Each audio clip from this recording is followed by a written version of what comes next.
Le thème qu'on m'a demandé d'aborder, c'est un peu en lien avec le développement durable en ce qui a trait en tant que membre d'une communauté autochtone.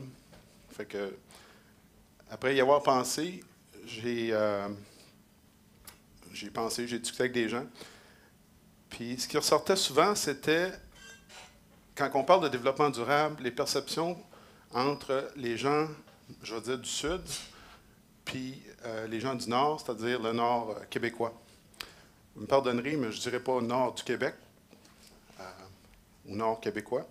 Pour moi, on dit Iushti, on dit Nunavik, on dit Nitassinan. C'est les termes qu'on utilise. Je n'ai pas de présentation PowerPoint trop élaborée. Il y a une petite carte qui va vous aider un peu. Si vous voulez en savoir plus, vous pouvez aller sur Google. Ou encore mieux, venez faire un tour chez nous. Puis aussi, je ne suis pas ici pour vous parler au nom de la Nation Cree, je suis ici pour vous parler à mon nom, comme membre de la Nation Cree, qui travaille dans des dossiers de développement communautaire et territorial depuis une vingtaine d'années. Bon, le titre de ma présentation, les besoins, l'avenir et les aspirations du Nord versus les besoins, l'avenir et les aspirations du Sud. Okay? Quand on dit ça, on a peut-être tendance à dire, est-ce qu'il y a une contradiction dans les attentes d'un ou de l'autre? Je ne crois pas qu'il y a nécessairement une contradiction ni une confrontation qui est nécessaire. Je pense que les visions peuvent très bien s'arrimer, puis même se complémenter. Mais il y a des choses, des nuances qui sont importantes à comprendre. Puis ce que je vous dis, c'est des perceptions que j'ai à force de travailler dans les différents dossiers. Premièrement, dans le Sud, quand on parle du développement du Nord, ou on parle du développement durable, on a tendance à voir ça comme un enjeu pour pardonnez-moi. C'est soit un enjeu pour ou contre un monde meilleur ou une meilleure façon de faire les choses et pour l'avenir, pour laisser à nos enfants un monde plus en santé. Le truc, souvent, devient comment est-ce qu'on peut faire arrimer développement durable et développement économique. Et quand on parle du développement du Nord, souvent, le discours qu'on a, c'est un plan de société. Chez nous, dans le Nord, que ce soit chez les Cris, les Inuits ou les Naskapi, les Jamésiens, ou même, comment on dit les gens de la Côte-Nord? Les Nord-Côtiers. OK. Bon, ils vont me coucher moins niaiseux ce soir. Okay. Développement durable, puis développement prend un sens beaucoup plus large, parce que, oui, on peut parler de bâtir un monde meilleur, puis on peut parler d'un plan de société, mais nous, avant tout, ce sont des développements qu'on va avoir à vivre avec, mais aussi qu'on va avoir à vivre avec l'après. Puis c'est ça qu'on doit considérer toujours quand on regarde développement. Okay. Ces développements-là touchent directement qui nous sommes et qui nous voulons être. Puis à ce moment-là, l'enjeu pour nous devient bien plus qu'un plan de société, mais comment ce plan de société-là peut contribuer à qui nous voulons être comme société. Et là, la différence essentielle, à mon opinion. Puis c'est là où ça diffère en termes de développement durable.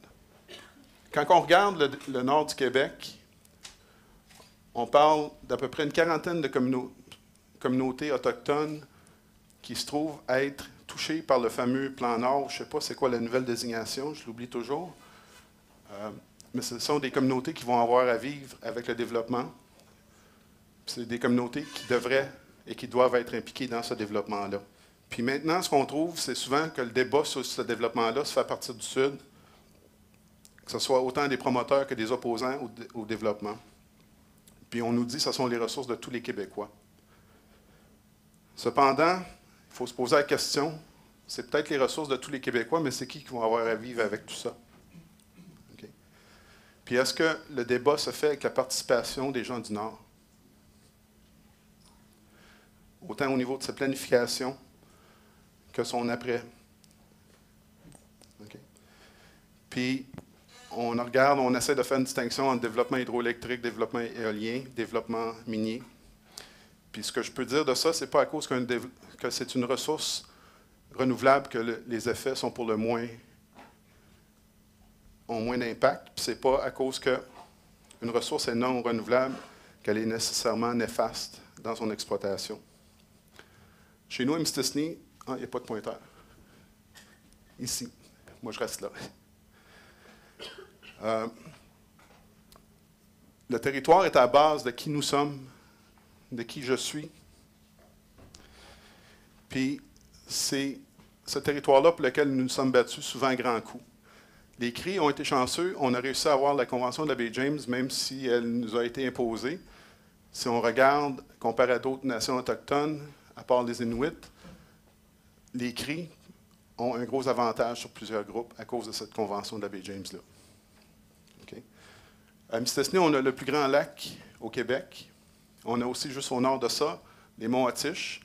Les monts Atish, comme vous savez, aujourd'hui, sont le centre de plusieurs débats.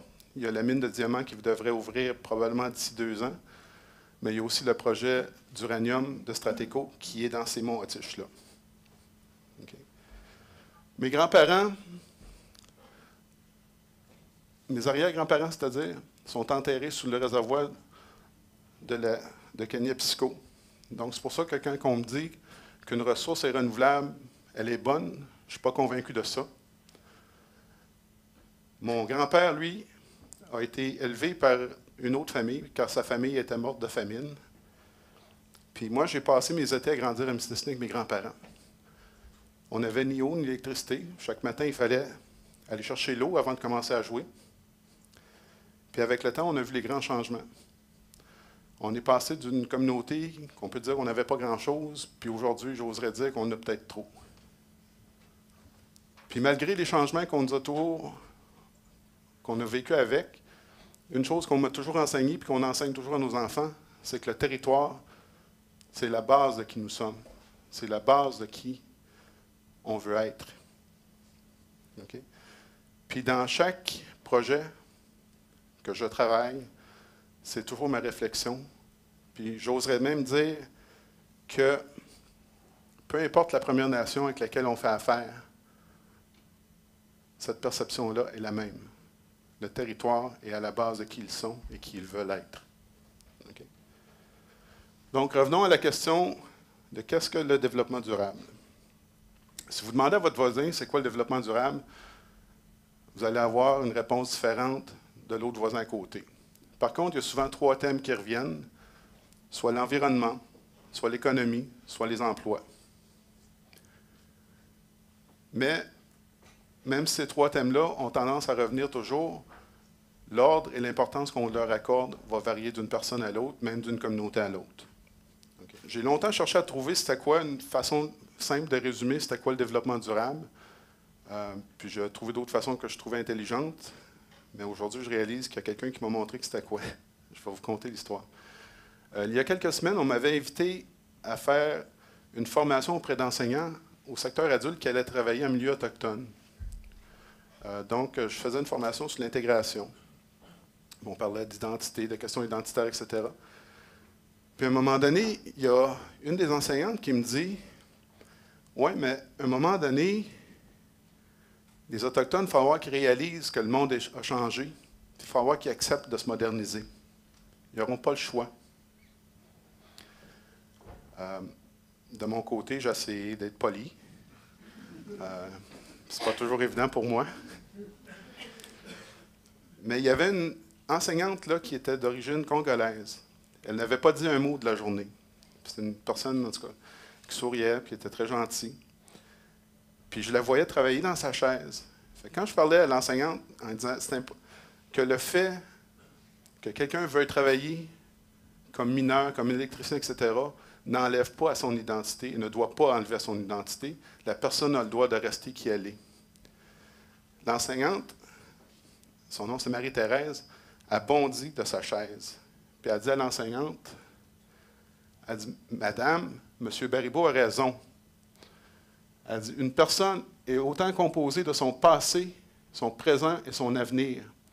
Aucun de ces 3 éléments n'est plus important que l'autre et aucun ne doit l'être. » En 20 quelques années que j'essaie d'expliquer comment les choses devraient être, Madame a résumé en une phrase, en moins de 10 secondes. Puis, Cette phrase-là me suit là, depuis toujours. J'envoie des courriels, puis elle est écrite. Je croise des gens, puis je leur conte l'histoire de Marie-Thérèse. J'aimerais ça me rappeler de son deuxième nom, malheureusement, je ne m'en souviens pas. Puis chez nous, quand on parle du passé, c'est important de savoir que le passé, oui, c'est identitaire, mais c'est l'attachement à la terre, c'est l'attachement à l'économie traditionnelle, c'est l'attachement à nos ancêtres, à nos valeurs. Puis le présent, c'est d'atteindre une paix sociale, c'est d'atteindre une économie soutenable. Okay? Puis l'avenir, c'est d'atteindre ce qu'on veut être. Puis en tout cas, je donne le crédit, je pourrais dire c'est moi qui ai dit ça, mais Marie-Thérèse l'a tellement bien dit. Fait que tout ça se résume simplement quand on parle de développement durable puis des communautés. Peu importe la communauté, c'est le passé, c'est le présent et c'est le futur. En d'autres mots, mon histoire, mon identité, mes besoins et mes aspirations. C'est la continuité et le renforcement de tout ça. Puis comment est-ce qu'on peut l'atteindre? Okay. Donc, si on part des mots de Marie-Thérèse, puis on parle des enjeux du Nord, des Premières Nations et du territoire. Il faut comprendre que même si j'utilise le mot développement, développement a un sens assez large et ne comprend pas juste développement industriel ou développement économique, mais il comprend aussi la culture, l'économie traditionnelle, la langue, l'éducation, la protection du territoire et de l'environnement, l'économie moderne, l'infrastructure des communautés, la protection des droits. Bref, qui je suis, qui nous sommes, qui nous voulons être. Puis c'est ça qu'il faut considérer quand on parle de développement. Puis je ne veux pas dire que tous les gens du Sud pensent comme ça. Par contre, quand on parle souvent à des gens du Sud, dans différentes industries ou différentes organisations politiques, on a tendance à nous vendre le développement comme développement économique, comme quelque chose qui est juste bon. Alors que quand on vient d'une communauté autochtone, le développement, c'est pas juste le développement, c'est la protection et comment enrichir tout ce qu'on est, tout ce qu'on veut être. Donc, si on retourne au mot passé, passé égale histoire, égale identité, égale culture, égale langue, égale économie traditionnelle. J'ai eu une discussion avec un ancien chef de la communauté de Chasibi la semaine dernière, puis on parlait. Puis son nom, c'est Roderick Pachano. Puis Roderick parlait comment, quand il essayait d'expliquer à des compagnies qui venaient travailler dans son territoire, c'est quoi qu'ils devaient comprendre, il lui dit « You need my ancestors' permission. » Vous avez besoin de la permission de mes ancêtres.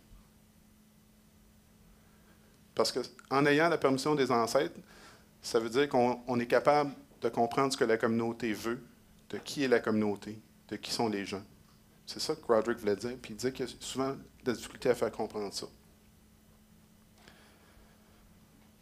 Puis le passé nous permet d'avoir une fondation de ce qu'on veut faire, puis nous guide dans nos réflexions et les décisions qu'on aura à prendre. Puis à part ça, tout ce que je peux dire du passé, c'est le passé qui fait qui je suis, c'est le passé qui fait qui vous êtes et qui nous sommes tous. Ensuite, le présent. Le présent égale besoin, égale capacité, égale poursuite des traditions de notre identité. Mais aussi, malheureusement, le présent, c'est aussi un réveil brutal. Parce que souvent, dans nos communautés, on a des communautés qui sont matraquées au niveau de crise sociale, au niveau de sous-scolarisation inacceptable. Je n'aurais dire un autre mot, mais je ne le dirais pas. Puis ça peut être déprimant, mais ça ne veut pas dire qu'il faut que ça le soit. Il faut faire des constatations en disant, le présent, c'est ça. Comment est-ce qu'on le corrige? Puis ça fait aussi en sorte que souvent, quand on regarde, comme je disais, les problèmes qu'on fait face dans les communautés, malheureusement, on a tendance à croire toutes les personnes qui vont venir, qui vont nous faire des belles promesses, qui vont nous dire, vous allez avoir ci, vous allez avoir ça. On en parlait, Thierry, quelques minutes sur ça, justement. Puis les gens ont tendance à vouloir embarquer en pensant, j'appelle ça le complexe du Messie. Mais tout ça, ça fait qu'il ne faut pas nécessairement embarquer toujours en pensant qu'on va tout résoudre notre problème avec un simple projet. Parce qu'il faut regarder l'ensemble de tout ça. Il faut faire attention aux belles paroles. Puis, quand je parle des belles paroles, je ne parle pas juste de la compagnie minière qui s'en vient chez nous, qui va nous dire « Je vais vous bâtir une mine, je vais tout vous donner des jobs, puis vous êtes à loin des beaux pick-up, etc., etc. » Ou la compagnie forestière qui dit « Je vais venir couper vos arbres, mais ce n'est pas grave, dans 10 ans, vous allez avoir des orignaux. » C'est beaucoup plus que ça. Oui, il y a eux qui vont venir nous faire des belles promesses, mais il y a aussi souvent des activistes qui vont venir chez nous, qui vont nous faire des peurs, qui vont nous dire que c'est la fin du monde qui s'en vient. Puis, ce que j'ai appris à travers la vie, une des leçons que j'ai apprises, c'est qu'il y a 2 sortes de racistes. Le premier, c'est celui qui n'aime pas à cause qu'on est différent. Mais fondamentalement, ce raciste-là, c'est un égoïste. C'est un égoïste qui est là pour travailler pour son avantage à lui. Donc, s'il n'y a pas le choix, qu'il est obligé de travailler avec toi, il va travailler avec toi, puis il y a des chances peut-être qu'il va comprendre un jour que tu n'es pas si différent que ça. Le deuxième raciste, c'est celui qui arrive chez nous, puis qui est là pour penser pour nous, qui est là pour nous sauver, puis qui nous dit « Moi, je sais ce qui est bon pour vous. » Okay? En anglais, on utilise le terme « bleeding heart ». Okay? Moi, j'utilise « asshole ». Okay? Okay. C'est ce raciste-là qui a fait dans le passé pour sauver les pauvres petits Indiens, qui a créé les réserves pour les protéger. C'est ce même raciste-là qui, plus tard, a décidé que la meilleure chose pour le pauvre petit Indien, c'était de l'envoyer aux écoles résidentielles pour qu'il devienne blanc. Okay? Fait qu'il faut regarder les belles promesses, ça peut venir de tous bords et de tous côtés. Ensuite, l'avenir. L'avenir, c'est les aspirations de qui nous sommes et où nous voulons être, puis c'est quoi qu'on veut que nos enfants aient. Okay? Je dis souvent, quand je fais de la négo, aux gens, arrêtez de me dire ce que vous voulez, dites-moi où vous voulez être. Puis de là, c'est plus facile de bâtir. C'est plus facile de rallier les gens à une vision quand on fait ça. Puis d'établir. Puis à partir de la fondation qu'on a de notre passé, de nos besoins, soit du présent, on peut bâtir vers l'avenir. Okay? Puis tout ça doit être relié par un courant, une continuité. Okay? C'est vraiment ça qu'il faut viser. C'est la continuité dans ces 3 éléments-là. Comme Marie-Thérèse disait, il n'y en a aucun qui est plus important que l'autre, puis aucun ne doit l'être. Le courant doit toujours passer. Okay. Ce que j'aurais à dire comme recommandation, je ne dirais pas c'est nord versus sud, autant que nord avec sud. Okay? Les gens du nord ne doivent pas être l'objet des études, ne doivent pas être l'objet d'études, que ce soit biologiques, anthropologiques, sociales, etc. Ils doivent être les instigateurs de ces études-là. Ils doivent être les instigateurs du débat. C'est eux qui doivent être le centre. C'est eux qui doivent mener ces débats-là. Puis malheureusement, en ce moment, ce n'est pas ce qui se passe. On arrive, puis on a déjà des réponses, on a déjà tout conçu, puis on s'attend à ce qu'eux nous donnent leur buy-in, leur acceptation sociale, comme on dit. Puis, est-ce qu'il y a une conciliation qui est possible? Oui, je le crois très bien. Je crois même qu'elle est nécessaire et essentielle.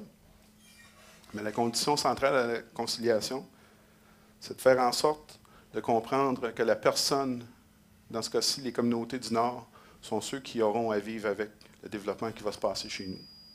C'est vraiment ça. Du moment qu'on comprend ça, on peut dire que oui, il y a un début de conciliation. Et on doit demander aux gens pas qu'est-ce que vous voulez, mais plutôt de leur demander où voulez-vous être. Et de permettre à ces personnes-là de répondre à cette question-là en tenant compte de son passé, de son présent et de son avenir. Je voulais juste peut-être 2 autres citations. Okay? premièrement, Martin Luther King qui avait dit « Ce qui affecte une personne directement nous affecte tous indirectement. » Ça, c'est vrai quand on parle du développement du territoire du Québec, de l'ensemble même du monde aujourd'hui. Le deuxième, c'est un cri de Mistassini qui avait dit, au moment des court hearings, au niveau de la Convention de Beijing, on lui avait demandé « Vous jurez-vous de nous dire la vérité? » Puis, je ne peux pas vous dire la vérité, je peux juste vous dire ce que je sais. Fait que je tiens à vous remercier, mais je tiens surtout à remercier Marie-Thérèse qui a résumé en une phrase simple ce que moi j'ai débordé de mon temps à dire. Fait que, miigwech, merci.